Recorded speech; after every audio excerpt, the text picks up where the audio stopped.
live in just a little bit, folks. Get this finalized here, set up. Hey, Erica. Hello and welcome to the live stream. We're going to have Mr. Cornell on in just a moment.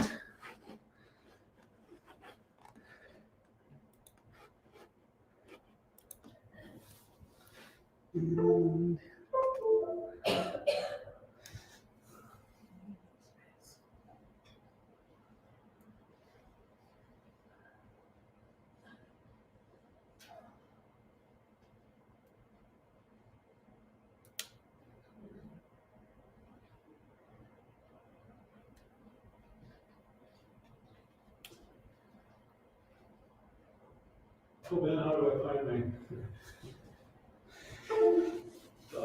All right, you're live, Al. So I can try. I need a little technical help right here at the beginning. I think once we get there, you'll be with us.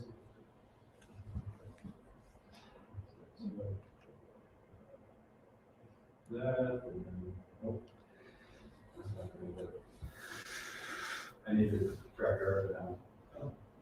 She told me some password, but had to do with the date. Yeah.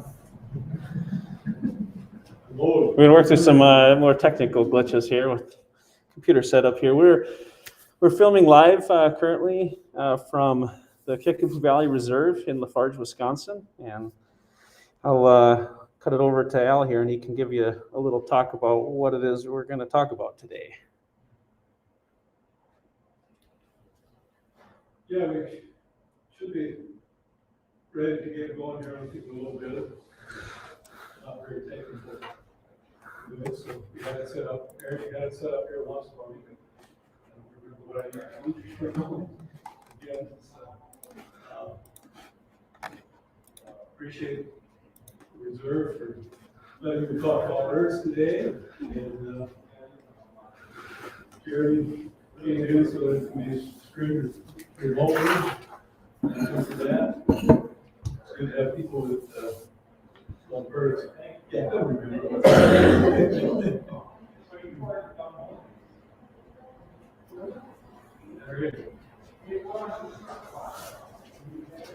Okay. Back to the beginning here. Yeah, I just want to quickly run through a few things here, some techniques. Here was the setup I used to try to photograph wood ducks in the logs. And I got pictures of the hen, I got pictures of the eggs, but the literature threw me off. Saturday night, half of the eggs were picked. According to the literature, those ducklings should not have left the nest for days at least. I skipped Sunday, came back in Monday morning, and they were gone. So I haven't had a chance to try that one. Here's a blind that I got along the Pine River, upper Pine, small stream. You can see there's a lodge across the way, and my blind is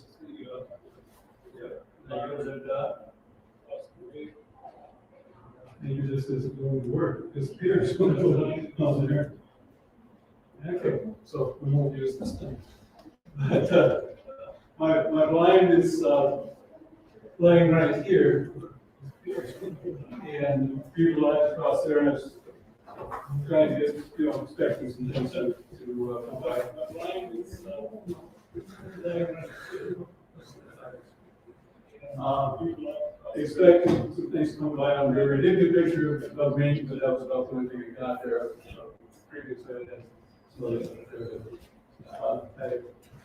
I set up that line we're shooting there. This is the typical line that I use. So, seeding line and solo mosquito netting inside the front there, and all this is for the lance and stick a false lens in there when I'm not there, just to get things used to the idea of something there that looks like a lens. This is something I tried, haven't had any luck with yet, maybe it's because I'm not going to go in Turkey. Anyway, I'm still working on trying to get this to work out. wouldn't recommend using it or somebody might be hunting and stuff. Yeah, you know, they're my blind on top of the garage for shooting into a mixed crab habitat. And here's another blind I set up along the Pine River. If you're going to have a blind where you're along where you're laying down, so never put it where you're trying to shoot right out from you. Okay, you're not going to do it.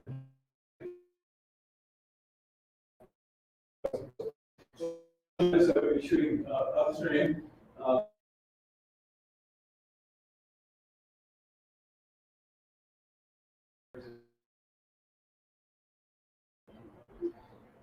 Then this is just some animal cloth along the edge of the river.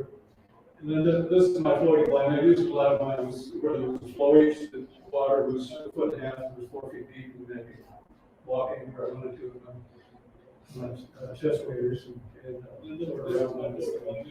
but even with this, you had to get out there early in the morning while it's still dark and hide yourself because otherwise things catch on to you pretty quick. Just once in a while, it seemed like all of a sudden you can get out one time. You can just get out there early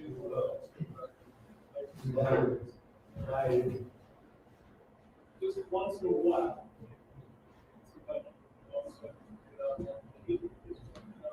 Okay, what do I do now? I think you closed her out. And yes, what do you need to do? I don't know. I was trying to get back to my other pictures. I think you closed her out. And I lost it here. Yes, what do you need to do? I don't know. Once we get the rest of them, then I don't have to change it. And I lost it. Once we get the rest of them, there we go.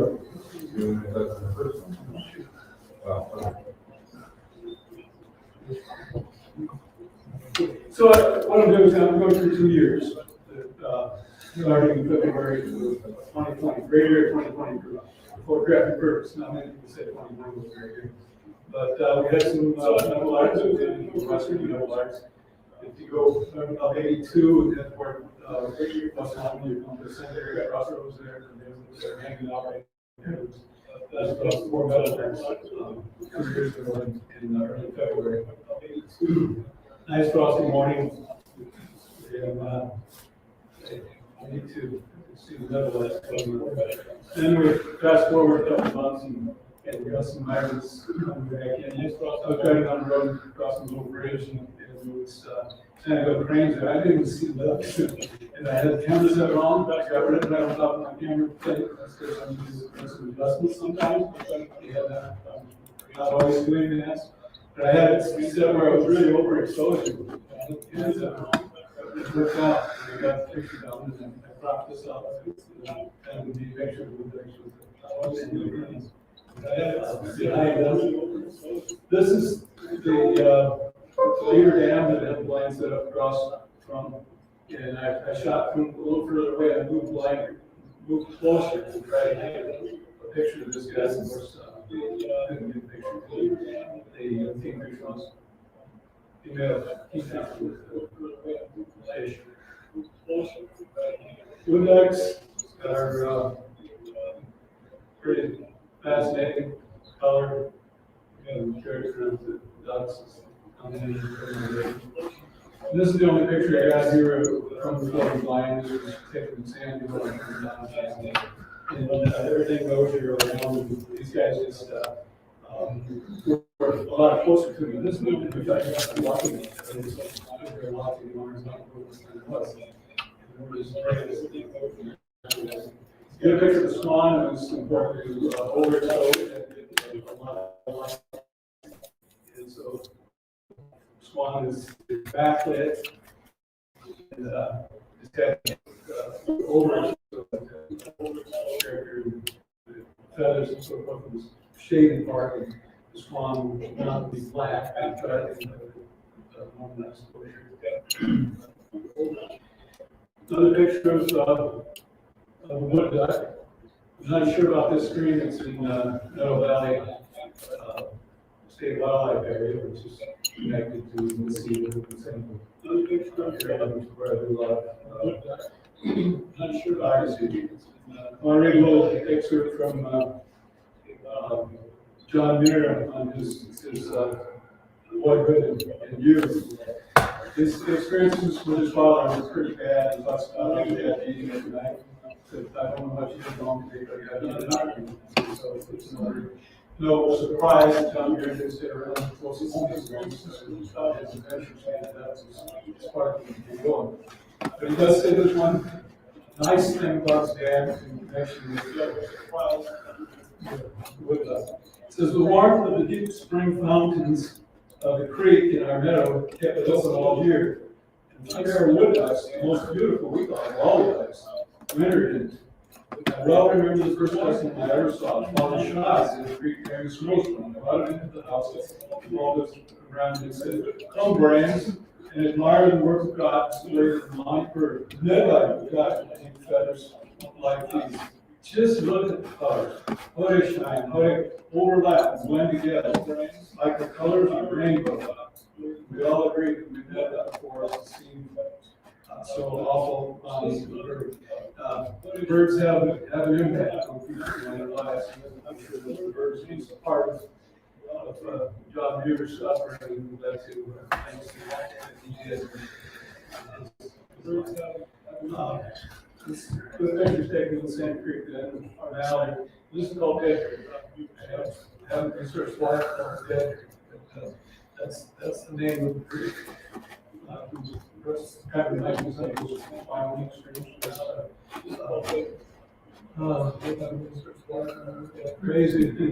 Crazy ones. And the dead horse, I think, is the creek. Okay, so we run to a non-feathered creature here. That was later I wanted to love, so we run to a photographs. So we went to driving around in San Diego. Came up on this, and there's a lot of across the oh wow, picture I've ever seen. And I had my lens on her camera, so I grabbed her camera and stuck it out the window and take a picture. And she said it's not turned on. The first one's blonde, but then well, that's it. I took the lens off, put it on my camera, and oh, this one I ended up in the bureau.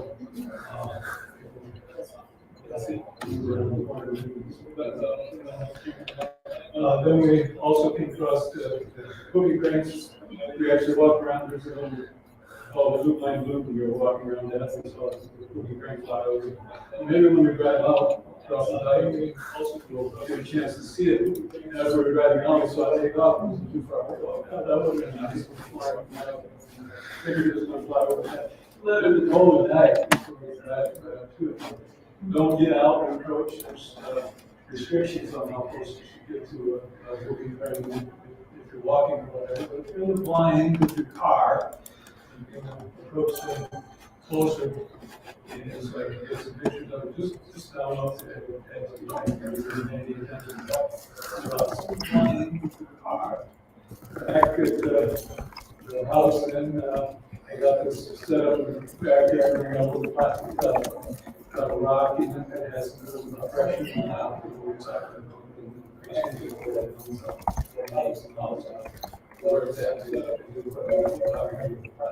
And quickly time where we are.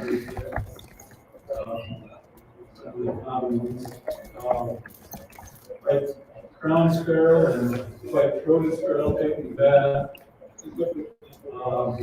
This guy's sitting on top of the chimney. I'm sure today. Wow, what a beautiful room.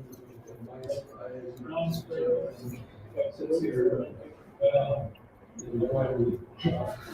This guy's sitting. I keep thinking here that this is jump to some reason. Let's see what happens.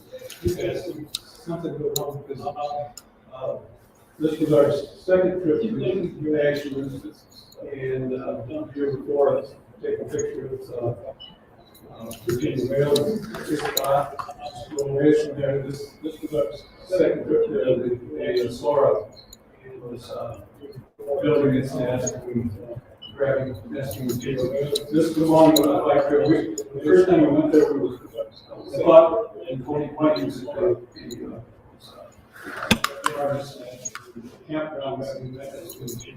This was along with the bike trip. The first time we went there, somewhere in the information. I see they indicate that we got them, they were close. We were driving around, frankly, where were we going to park this thing?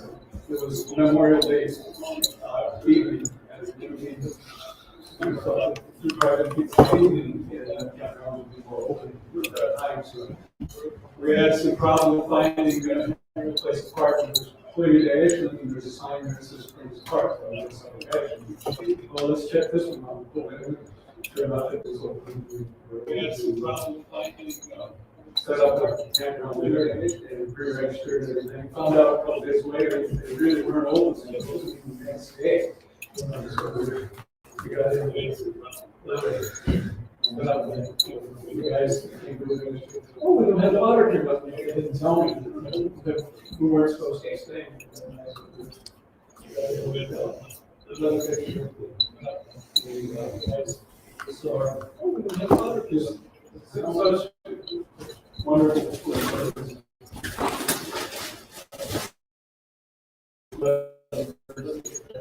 I don't see very well. The chance to see them like because they're such bright.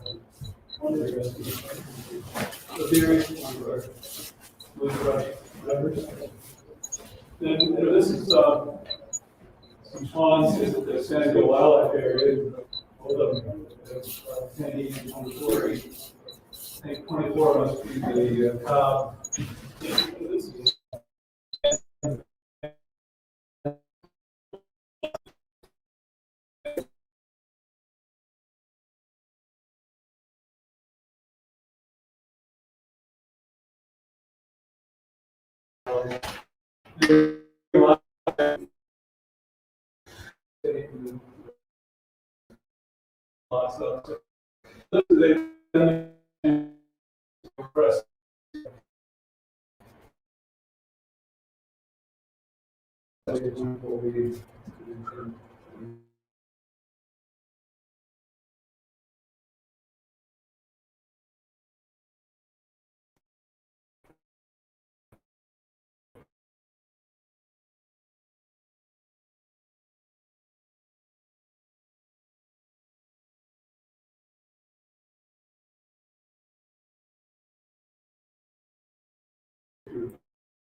you should be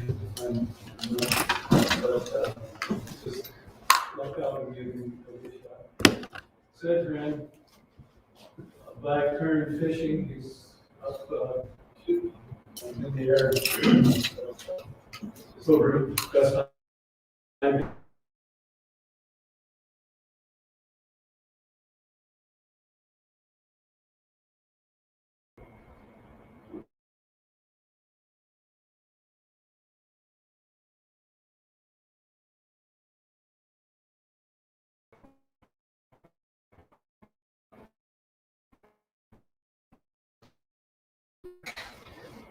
or at the San Diego Wildlife Area.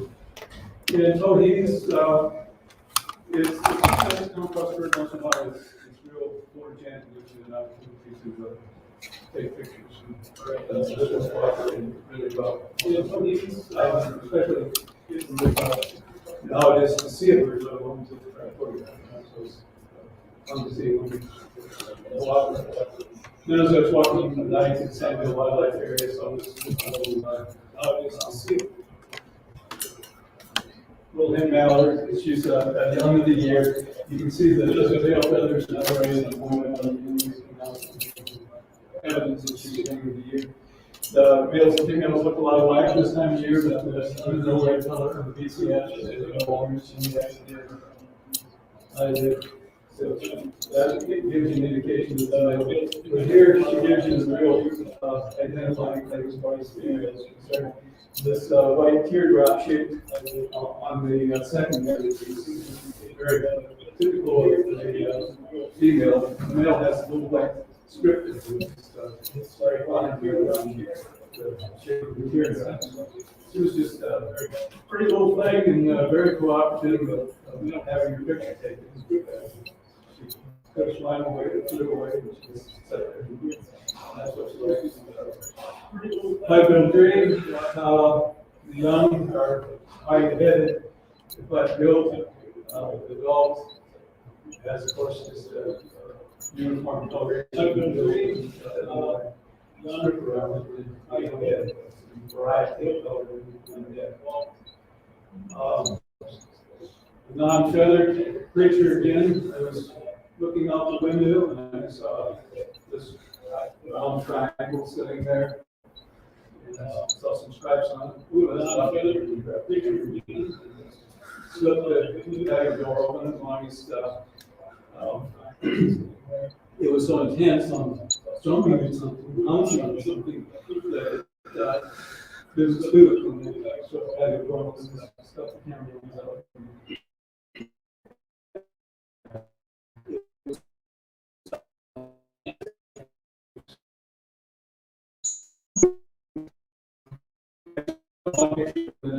The bush that I see I'm told that this doesn't fit the protocol for being on the mural because radiation. Somebody is put out by radiation.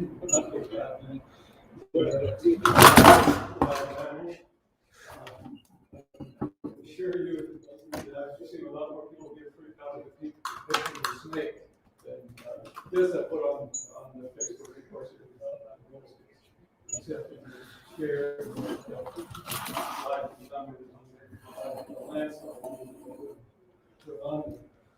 and yet, for some reason, it doesn't meet the criteria. Least flycatcher. Okay. Somehow I got started in the wrong place. Now I'm back at the very beginning. And this is where our pump and dump geothermal run water out into a pretty large dry ditch. And I didn't realize it, but in the winter, the birds go there, not only in the winter, but also sometimes in the summer and season, during the fall. This is the birds switch to the dry ditch that will go there to get it drinks. Water just runs in the middle of this, and this enters. I didn't realize back into groundwater. Not only do they like coming there for the water, but also this guy's finding some rock that is sticking to the desert being somewhere behind them.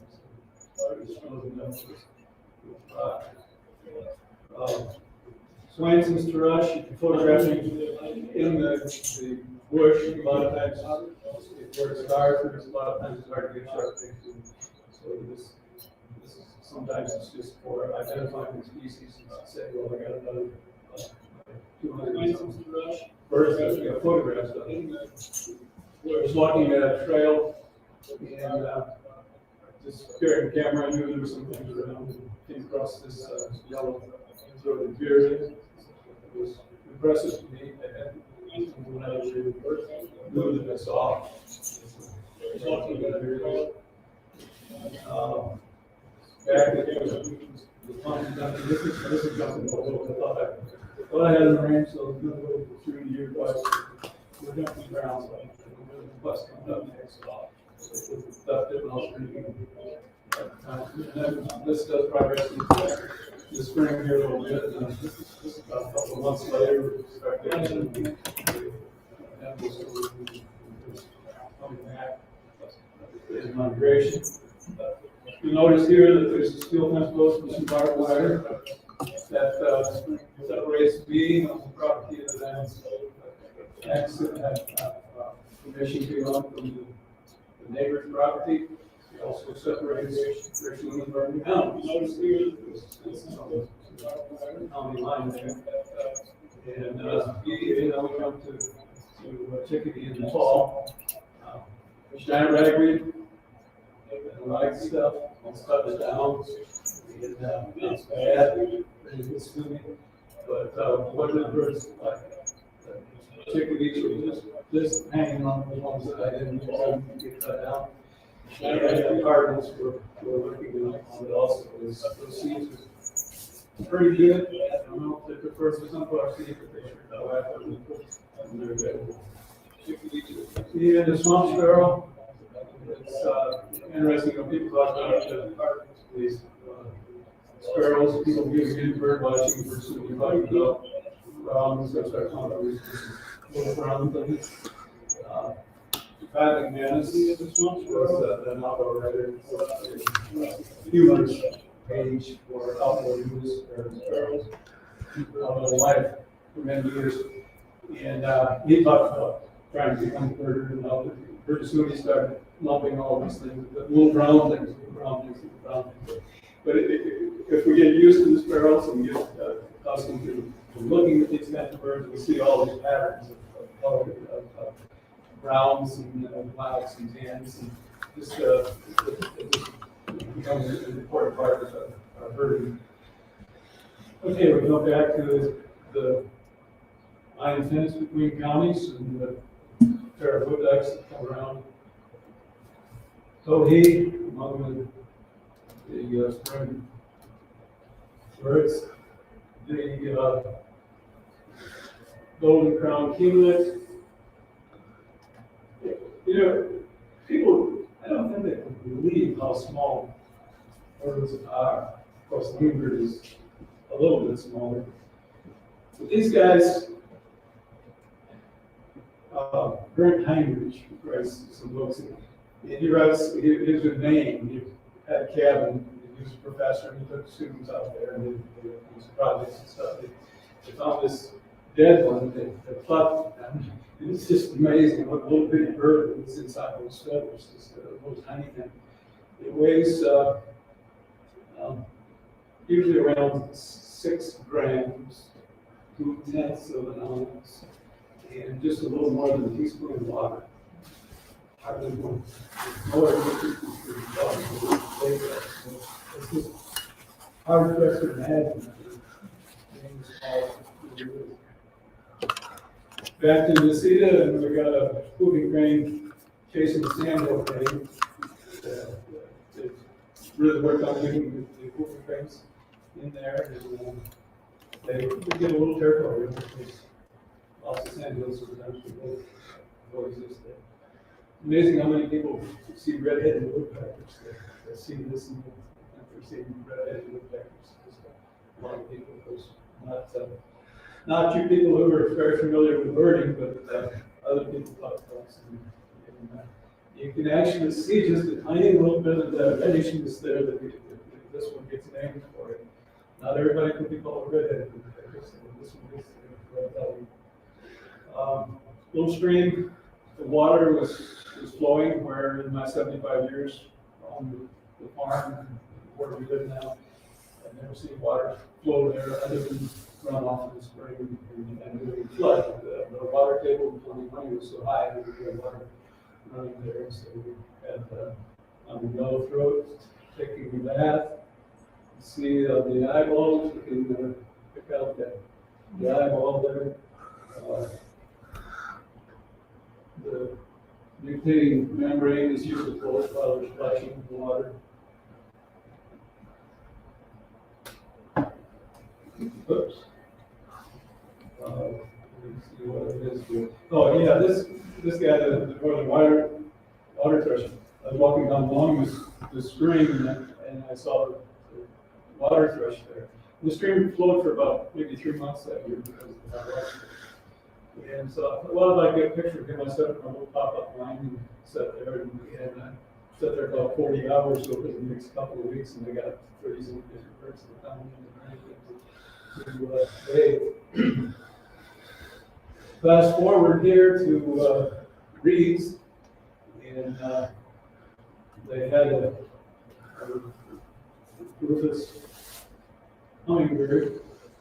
I think there was, well, I only heard 3 of them in the state as well. Is that what you heard? Yeah. 3 of them in the States. Those reeds, they attract the unusual birds. I don't know how that. We finally left December 1. Yeah, I was there on November 27th and took this picture. So I kind of waited. Finally got home and said, hey, I'd like to try to get a picture. And so come over, set up your pop-up tent right here, and the bird land's right there, and we take a picture of it. Yeah, just, simple. It was easy. But it was good that I took it later because they tell me that to start with, it didn't have much of the dark feathers under the chin, and it didn't have much of the brown along the side. It was somebody from medicine came out and banded the bird and told them that it was the first year female, and as it was increasing there. And then we got that cold blast there coming in on the 1st of December from the north, and it decided it was time to head south. Of course, probably 99% of these, I don't know, they nest in Alaska and Yukon, and they travel down the west coast into Central America, into South America. But there's a few of them that overwinter along the Gulf Coast and the Atlantic Coast, and we get a few of those passing through the Midwest. But it's something that you have to leave your hummingbird feeders up longer because they come after the other hummingbirds are gone, probably a couple of weeks later before they come through. And Ryan races that they got that known to be in Wisconsin in January, so this wasn't unusual at all. That once they hit December 1st, they're much more winter hardy.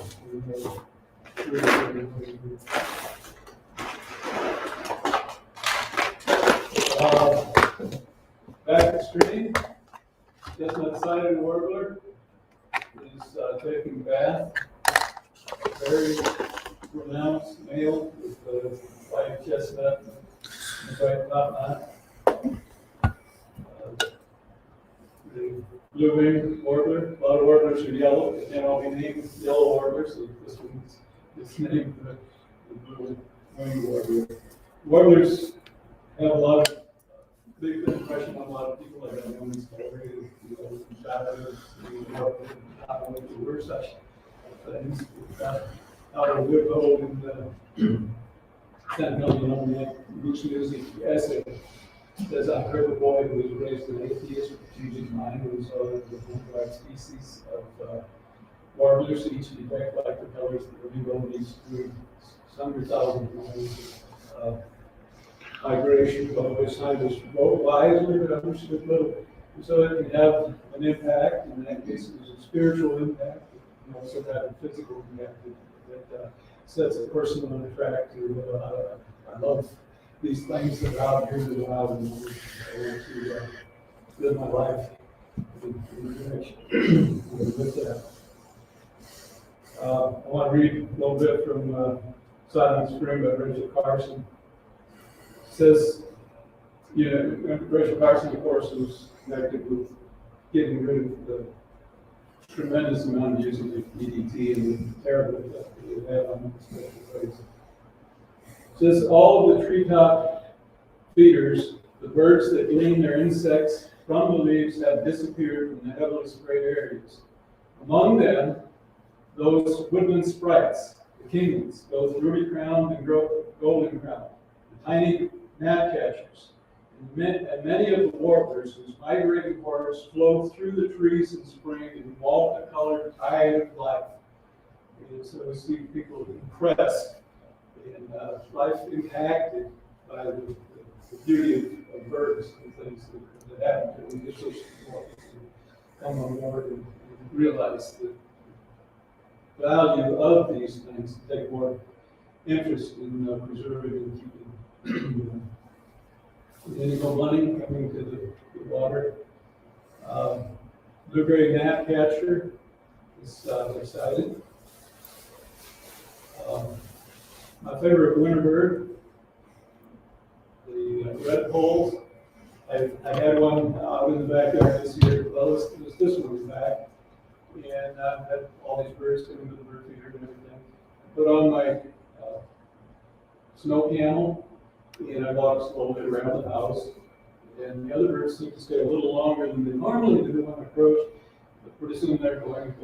So it comes down to there's me and there's one bird left, and that's what I anticipate. These birds that nest in the tundra and come down, sometimes they can be just very lack of understanding about your people. They just don't fear the people. They don't matter. I was photographing one of these and standing here in the feeder and has Bruce Bowell and take a picture of him. They came to put on my hat for about 15 seconds before we go over and then look back at him and what is that? There's something unusual about this bird. You usually expect these to have tails, but in the world of birds, there's some things that pertain to their life and their ability to live. And one thing that most birds, exceptions would be woodpeckers, that need to hang on to their tails, well embedded in the bone of the tail. Some common nested birds that have the root thing that helps avoid predators. But those that get attacked by predators, very prone to have tail feathers that stay on really good most of the time. But in the instant that the predator is chasing them, something happens physiologically inside the bird, and those tail feathers just loosen up. Predator grabs and gets a tail. I should have known better, but I had a male wood duck on top of the chimney, and I realized, okay, that means that the female was looking for a nest site, and she's down in the chimney. So I went over and I opened the clean out at the bottom of the chimney, and she fluttered up a little bit a couple of times, and I reached up and grabbed her by the tail. So here's the wood duck tail. I wanted to get her out to clean her up. She wasn't bad, but I just hated to get out to clean her up a little bit. And so she asked me to go see it without a rudder. But most of the time, losing that rudder is survival for important purpose. They can survive better without the tail because they will crack well.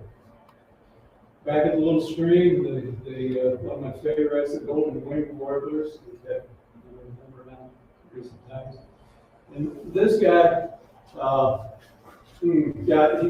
I just want Ogden Nash to tell you about this guy. Just, you see everything that Ogden says here almost. It says, the grackel's voice is less than mellow. His heart is black, his eye is yellow. He bullies more attractive birds with hoodlum deeds and vulgar words. And should a human interfere, attacks that human in the rear. I cannot help but deem the grackle an ornithological debacle. With it for the most part. This is the first year we've had red-headed woodpeckers come to our feeders in the backyard, and I kind of took a little spin off from a feeder that I saw at the Lee's place, and fixed up a feeder here that they can eat suet out of. Very popular common bird anymore is the eagle. On the Rachel Carson helped us with that. We didn't do it. DDT. Okay, this northern water thrush, again, finding some goodies. I don't know what that is. Got a few of these things out of the water. And see what that. The Philadelphia vireo, the guys, they're singing well.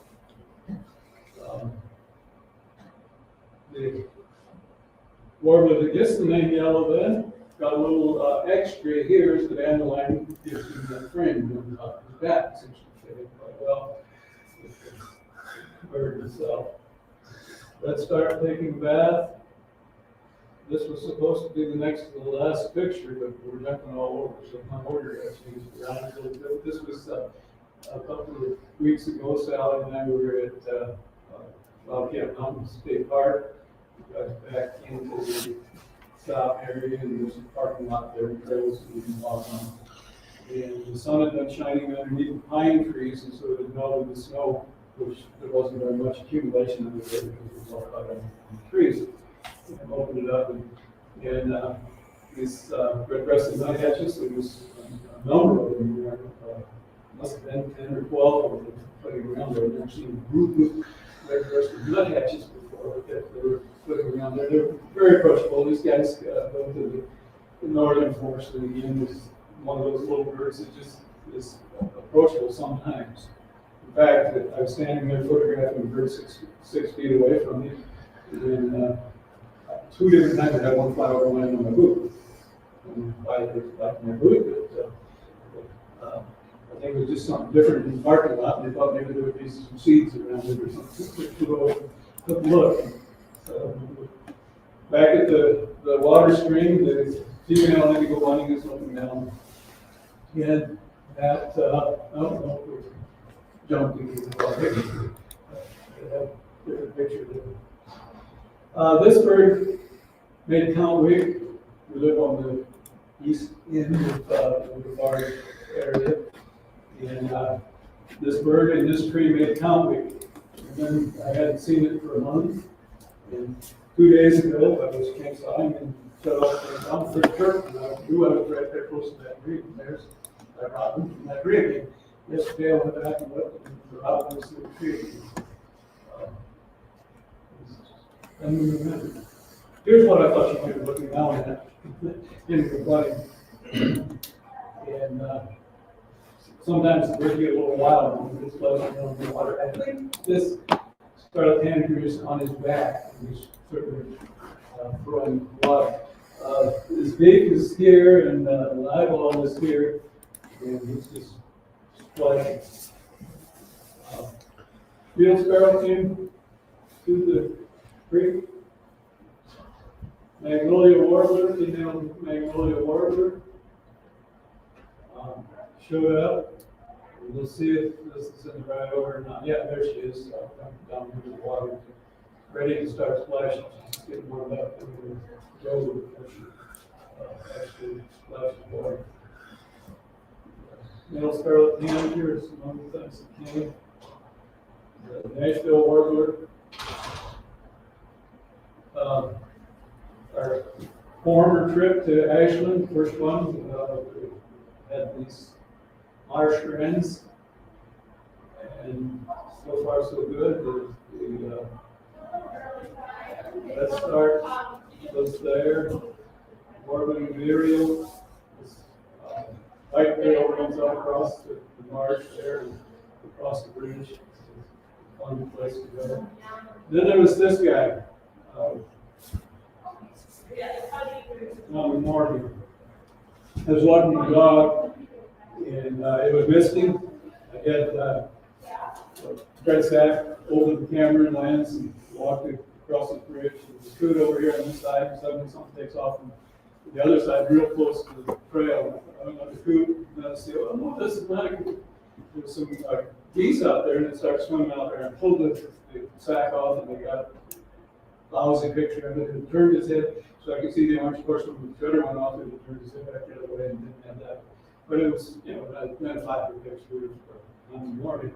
2 hours later, I walked back there, and it was back.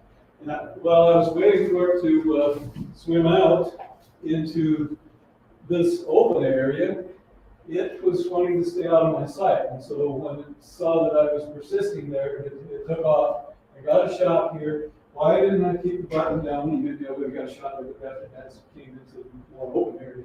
Anyway, don't do those things. Maybe the autofocus would have said, "Hey, I really like to take pictures of cattails," and I just went back and all I would have gotten a good picture of it. These cattails sticking there, but I'll never know because I failed to keep the button down. Anyway, I went back and I was looking at the bird book. Well, these things are supposed to be southern Wisconsin, about maybe a third of the state has these, but Ashland. And so a guy named Tim, I don't know who that was the last name. But anyway, he birds with Brian Brady a lot. He's been there 20-some years. He goes around with his little book every day in the spring. I don't know how often he goes around with his little book and writes down every bird he sees, every bird he hears. He's been doing it for 20 years. And so when he came around, I said, "Hey, Tim, do you have common moorhens here?" "Oh, no, we don't have." "So what do you do now?" And he showed him the picture of the camera. This is novice coming in here for 2 days and taking a picture of common moorhens. So this is one of the things we're going to do. Like how it's something that is pretty unusual. Ryan confirmed that this was the first. Tim told us that I'm pretty sure this is the first time we've been documented in Ashland County. And Ryan responded, this is pretty close to Wakefield County. Ryan was responding to me that it's never been documented in Ashland and Wakefield County before. And here's the Virginia males. They were busy building the nest there, and was able to photograph them. Green heron. Back to the marsh wren. This is just an example. I got the word written on top of this thing. I could have had more depth of field. That the head is soft on this picture. It wouldn't have it. And could have had the sharp picture. But it wouldn't have more depth of field on the picture. So here's a better picture as far as sharpness is concerned. But these little marsh wrens. The male comes earlier than females, and he gets busy out there in the marsh, and he spends maybe half of his time staying. He spends the other half of it building nests, and he collects all this material, cattails, reeds, whatever he can find, and he builds a ball nest of it behind the head, where it's not too obvious. This guy was right by the trail, right by where the bird was, and he just sat down on the edge of the trail and watching for hours, photographing. He's building this nest. When he gets done building this nest, he leaves it a hole to enter and starts collecting the soft stuff off of the cattails, the fluff off the cattails, and he puts a bunch of that in there and he reverses it. And then he builds another, and he's real busy. And then the females come and she hears him singing, she comes over and she goes in and checks out one house and decides, I don't know about this one. And she checks out another one. Well, maybe, and then she hears somebody else singing someplace else and she goes and checks out somebody else's houses.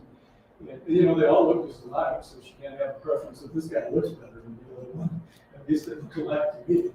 But anyway, she finally decides on the one she wants. And then she does interior decorating. She finishes off the inside of it, and she's building the nest on the inside. And that's where they nest. Back home in the backyard, I decided to try some flash photography. I haven't done very many of that in years. This is against the eastern hillside, so it's early morning. The sun is just starting to come up over the hill. The eastern hillside is still heavily shaded. So you got the black background here with flush and bird. And then a little later, as there's more light, you start getting the dark green background with vegetation behind it. Photographing the hummingbird, you try to get the gorget and get that as best you can lit up, and it's really difficult. So try quite a few times to get a picture of the gorget. And there's always that one hummingbird that sits there by the feeder and says, "This is mine," and chases off everything else that comes. It's just the way they do it. And I think this is a posture that I was another hummingbird I wouldn't mess around in this area. I did see one time he goes chasing after another one and he ends up with a feather in his bill, so they get kind of serious about this kind of stuff. Going to protect this place. Chickadees, down by the sap pan, about 100 feet from the house, I set up a block of wood with a cavity in it to take pictures of the chickadees. I came over the letter, I'm not curious enough, I got a picture where I stuck a little camera in there and took a picture of the boot down in the bottom. And I realized that they were getting pretty close. I had blinds set up to photograph it, and I was lucky to be there at the time that they emerged.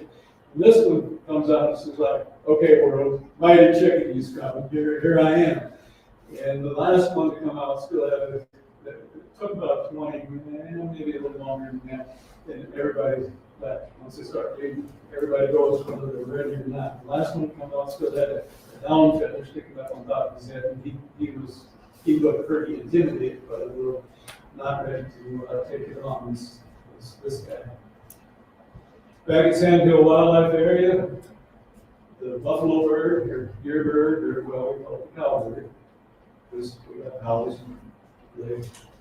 And one of the least liked birds, because their effect on purple warblers is certainly been a major issue, big thing of concern.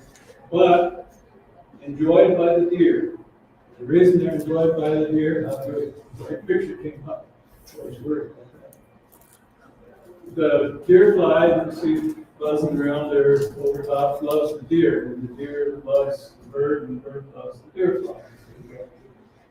The sort of, I've seen deer laying there, and have a bird sitting on their back. They got some deer flies on their nose, turn their head around and present to the cowbird to take care of it. It helps them out. So they do get a little relief from the deer flies. You know, I think that deer flies can be right around in San Antonio, 7 miles an hour, and we're looking for something to take a picture of. And they see themselves in the mirror, and they like to be together as groups. So there's not only those in the mirror, but there's more and more collecting. So you look out, and you got 20 by this mirror, 15 by this mirror, and you're going along, and they're all over the place. So hopefully somebody comes along and takes them. Just follows here, you know what I'm saying, on the wire, and the adult coming in, and you can see the eyeball of the adult there, right by the beak. He's stuffing that thing down there. I think if you get the stuff down there long enough, you're going to decide, hey, I'm going to try to catch them at home, food rather than having new stuff that's down the throat. American veteran hide pretty well in different colored vegetation, and these are things that you hear about.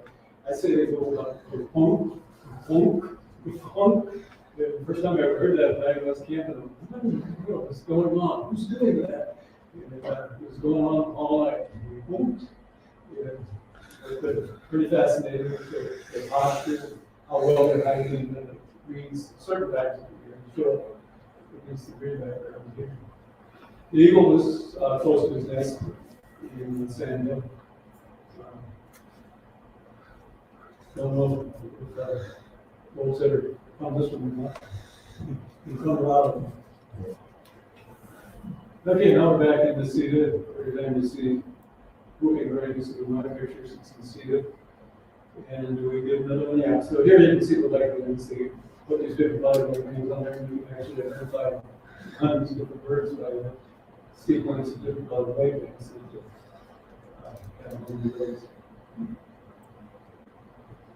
Peewee likes to have you drive around with like all them deer flies, and then you slow down, you stop, and deer flies, as soon as you stop, deer flies don't know what to do. You start dispersing whatever.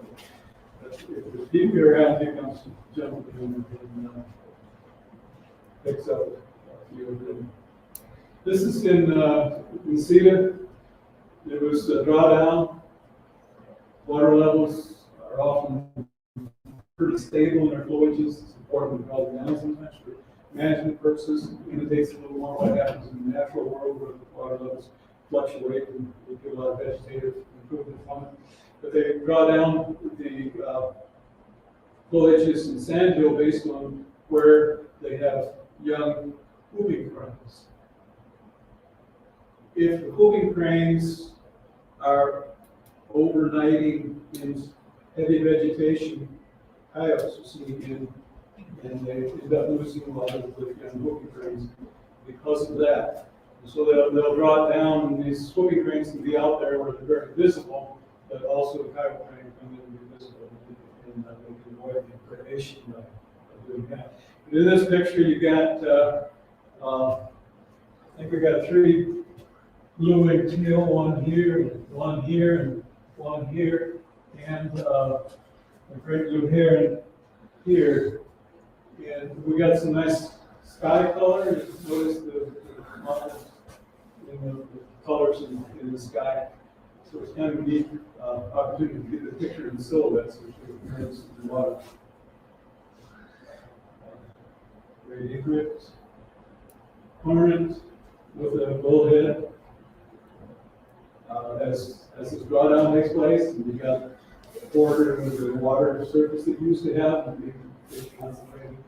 And the first time I drove in there after this drawdown, I was just amazed. And driving in there, there's just egrets, great blue herons, hundreds of them, pelicans, cormorants. Everybody said, "Hey, let's go fishing."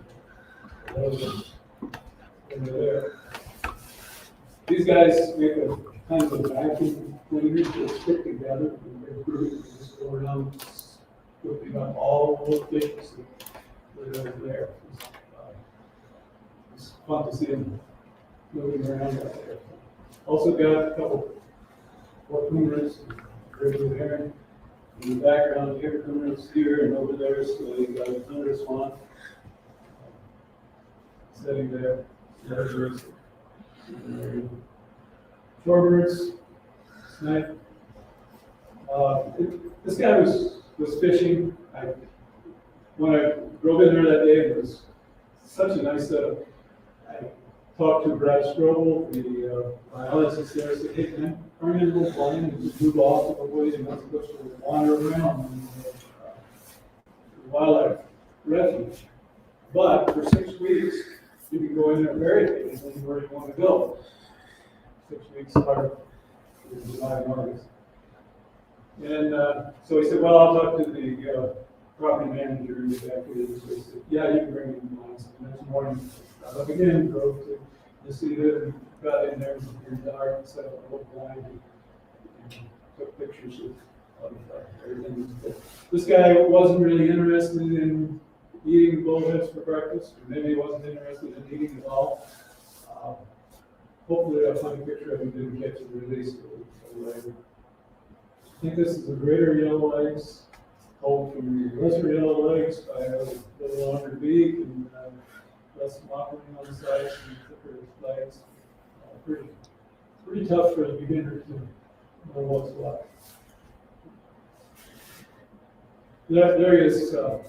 Definitely catching those. He was, even when he got a small one, rather than eating a little bullhead for breakfast, he was releasing. So, we have the idea that catch and release is something that just people do, but I think he just enjoyed the fishing out there because it was so good. It was concentrated. His belly was full, and he just couldn't help himself go out there and catch a few more fish. As the jewelweed comes on, hummingbirds start being attracted to that very strongly. You notice the white on top of right up on top of her forehead, or even forehead area. That's pollen. She's got an action, and she's delivering it to some others. Pollinated. Another bird that may not be so popular with village inverters is the house wren, the young one here. Don't people chick. I've heard a lot of people talk about having their house wrens and got their nest up about fruit listening and all this kind of stuff. We're into other kinds of birds that dwell in cavities. And, these guys like to go in and make eggs and take them out and destroy the nests of little birds and some other cavity nesters that are not so popular in perception. By fall, that chestnut-sided warbler, in the fall, you get some of those confusing fall warblers. And this one, I just like it. I think there's elegance about this one. I like this picture. Some things you want to notice about it is we got yellow on top of these secondaries, on the tips of the secondary coverts there. And, So the autumn birds, confusing more, autumn, fall warblers they talk about. Female or young of the year, golden wing warbler, if you know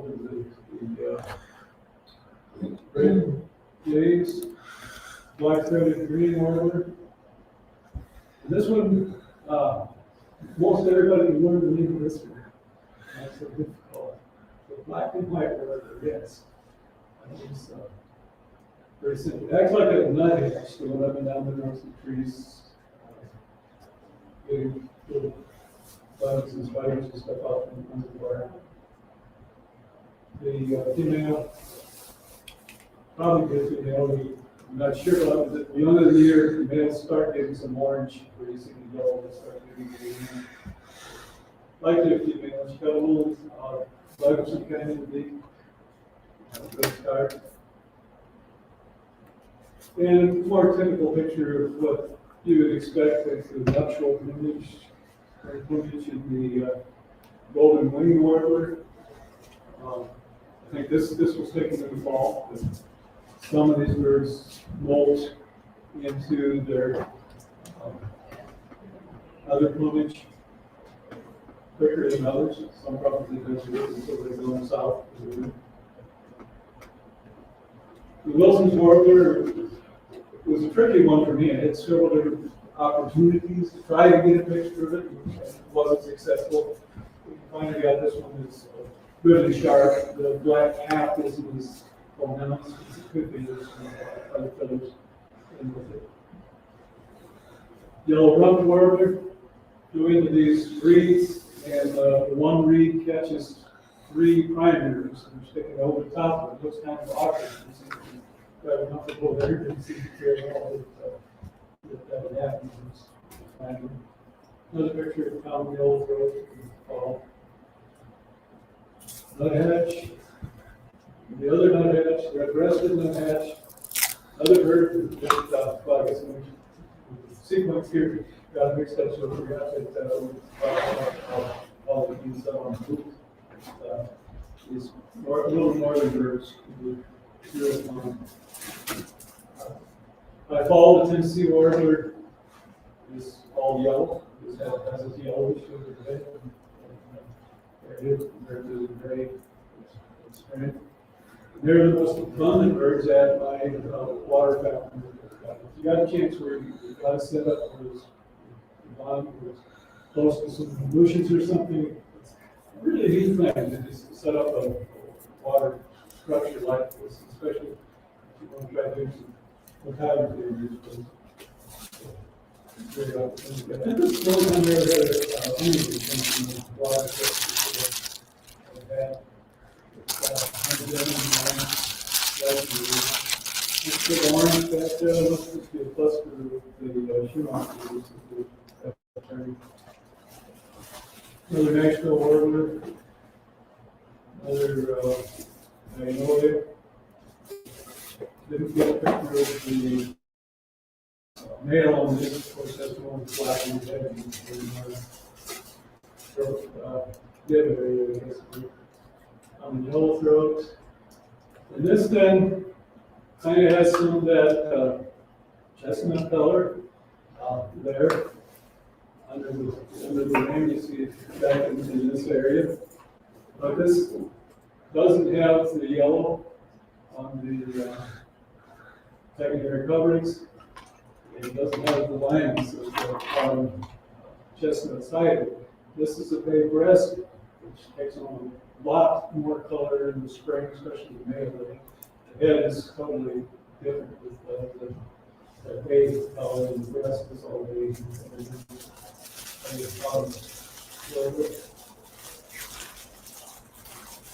Ruby crown kinglet, phoebe, flicker, black swing, get their names from that little bit of red and blacks on the tips of their secondaries. Got that. This one's got quite a bit of it.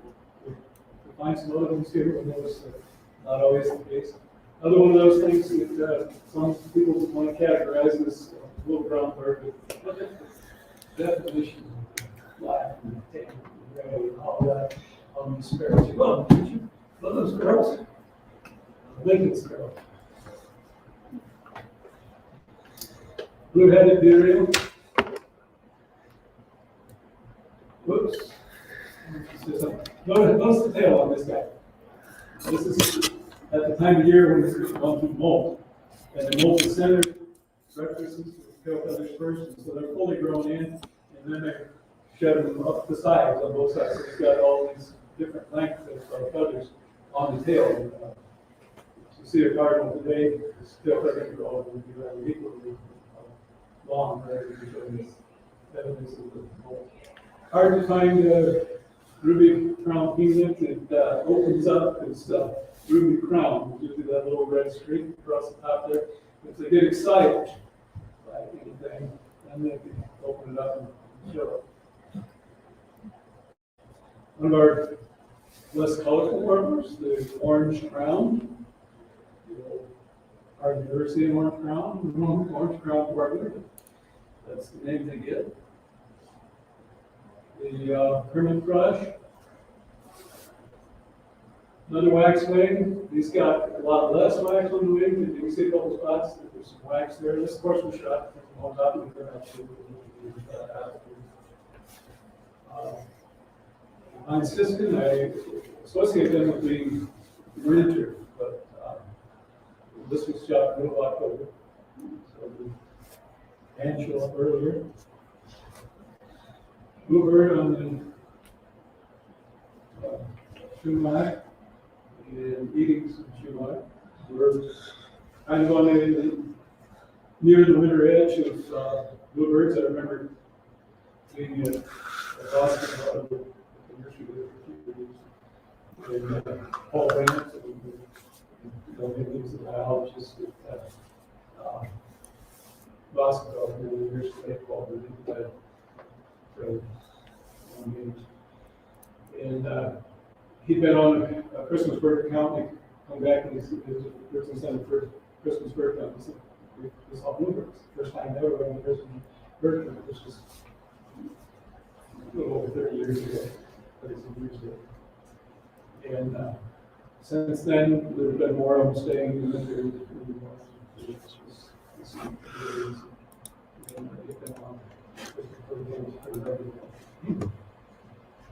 They took a pretty big hit this last winter when we had all that February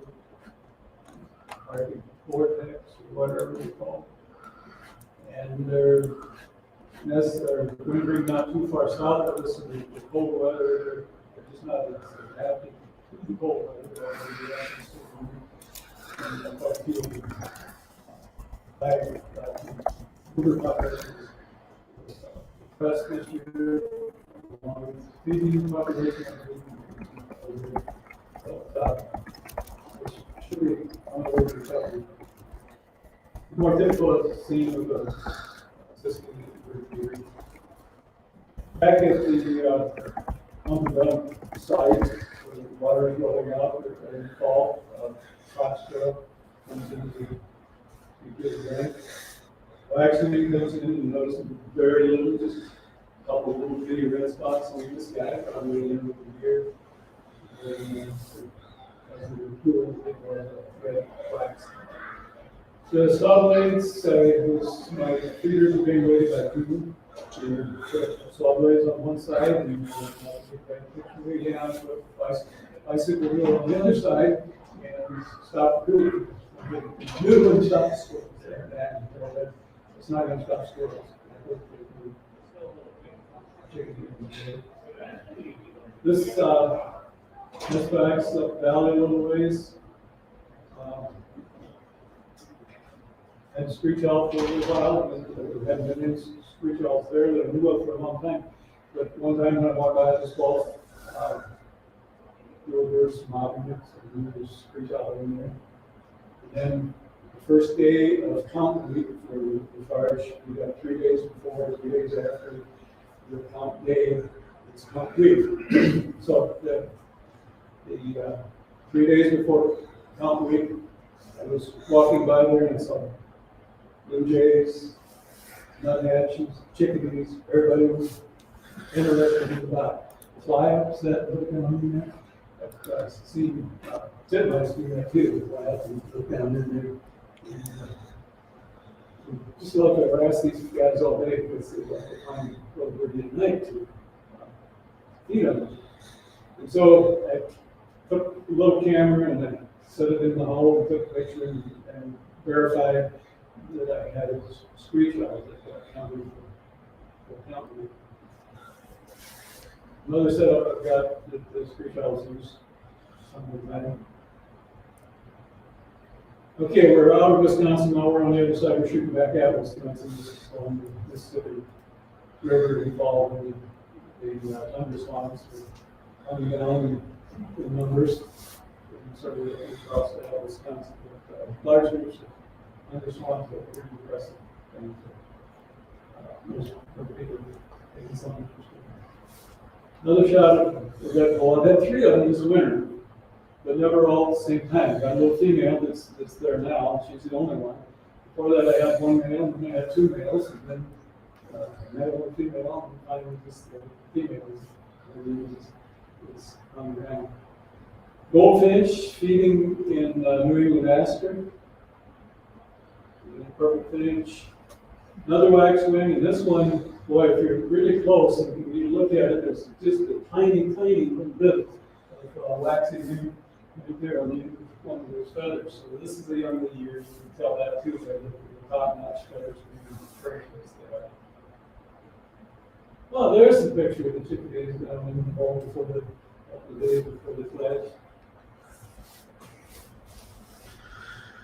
And I think that's where it ends today.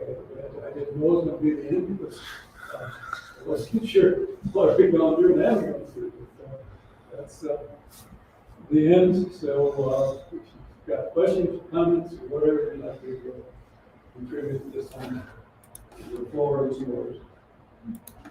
I would just like to say thank you. Please photograph Thank and I you. enjoyed it so much. Thank you. I appreciate the opportunity to get to show them. It's fun. Wonderful.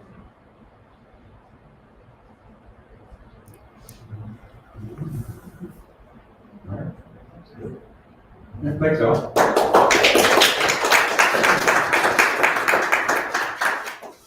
Thank you. You were a good audience, and it was, what, an hour before?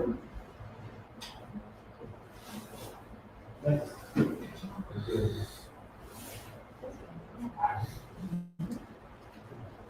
Peter, what was that funny other bird? You had another funny bird here. Peter. Not tomorrow. California. No. So from the Gold crown. Gold crown, sir. Gold Sparrow? Yeah. When was that? that was last week. Yeah, you don't throw one. The next. Vortex there. Awesome case. And what's the other name for the moorhen? Gallon. Gallon. Thank you. Gallon. What time of year were you up at Ashland? You said that was spring. Yeah, it was, like I said, the first year we went in on Memorial Day. Oh, and then. I think that's what we did last year. And there's a bike trail right in town, or? Thanks for coming. Yes, right here, the edge of town, the Prentice, city park. And, yeah, I was afraid my road was probably, sometimes. That sounds good.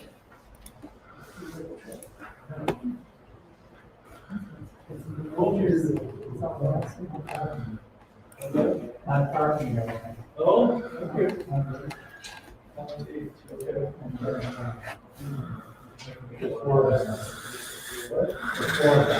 Four of them there now. You're gonna sell over.